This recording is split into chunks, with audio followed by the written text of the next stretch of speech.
तर 2 बर्नीमध्ये काय आहे? एका याच्यात लोणचं आहे. मागच्या वर्षी तेच तसं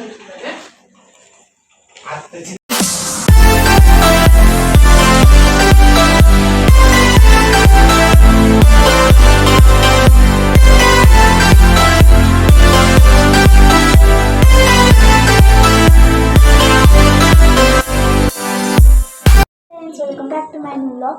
तर मी आज चपाती करते आणि इकडं माझी मम्मी भाजी करते. कशाची भाजी करणार आहे मम्मी आज? वांग्याची भाजी. मम्मीने शेंगदाणे भाजून ठेवले आणि चला पटापट आता चपात्या करून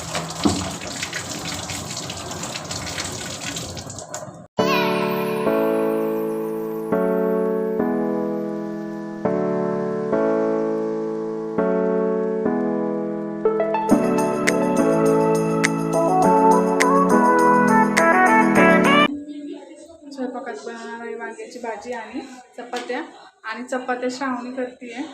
ती म्हटली मम्मी मी करते म्हणून तिला म्हटलं कर मग. आणि इथं माझं भाजी करायची तयारी चालू आहे. तर हिरव्या मसाल्याची भाजी करणार आहे मी. तर मिरच्या भाजून झालेल्या आहेत, शेंगदाणे पण भाजून झालेले आहेत आणि लसूण पण फोडून दिला आईने. आई पण आली माझी, हे इथं बसली आणि हे बघा इथं वांगी पण झालेली आहेत चिरून. चपाती जळेल तिकडं. हे बघा श्रावणीच्या चपात्या कशा दिसतात, गोऱ्या गोऱ्या छोट्या छोट्या. छान करते. आज सुट्टी होती तिला म्हणून ती म्हटली मम्मी मी चपात्या करते.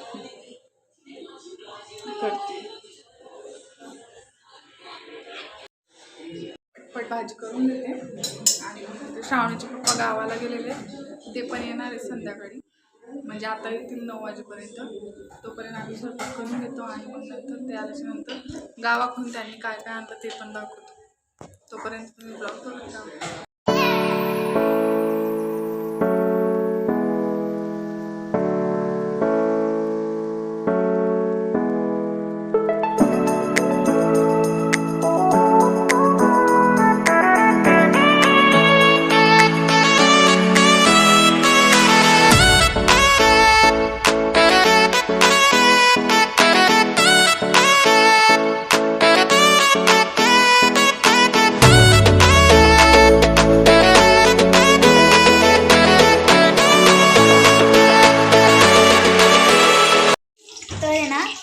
आता इथे माझे चपात्या करून झालेले आहेत आणि इकडे मम्मीचे वांगे शिजून झाले आणि आता तिकडे ती फोडणीला घालते आणि आई तिकडे बसली आहे. आणि हा आर्यन आमच्या इथे आहे. हाय बोल आर्यन. कसा आहेस तू? चांगला आहे. तापाला इकडे आज स्कूलला नव्हतं गेलं, थोडं तापाला.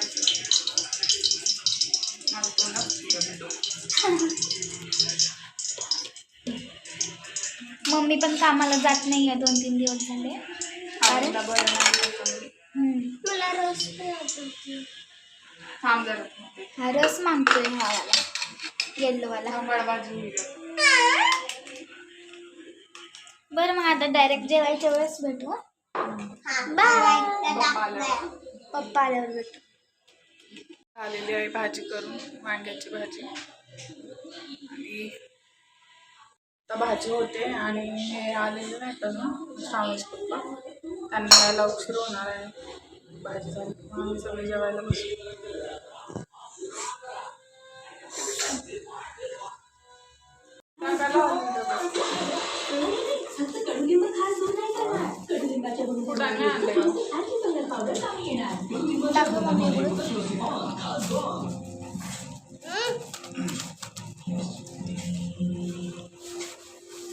काय खातोय तू?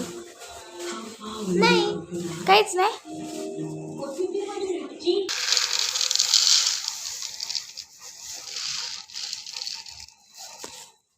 खरंच तू काय खात नाहीये?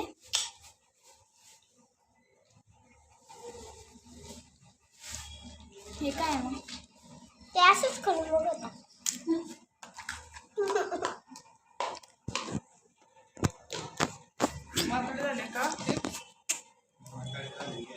पाचच नाही रे खायच्या. त्या 2 बरणीमध्ये काय आहे? एका याच्यात लोणचं आहे, एक लाल तिखट आणि हळद आहे. आणले आर्यन लोणचं. त्या पिशवीत काय काय आहे? उघडू का? उघडू का मम्मी?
मागच्या वर्षी तसंच झाले. पप्पा हे काय मला तिथं भेटलं. त्याला तुला मारणार असं म्हणलं. मी एवढं काय बी लक्षात घेत मी हे बाजू घ्यायला जायला होतो. मम्मी हा खातोय. बाजरी घ्यायचा होता. तुम्ही का डाळ घ्यायचा? बाजरी घ्यायला. अरे त्याच्या घरी गेलो बाजू घ्यायला. हे माय म्हणे एवढी खुशी बाजार आहे म्हणून एवढी ते म्हटलं. मग आता पुढच्या वेळेस करून जायला हो पण नाही. अरे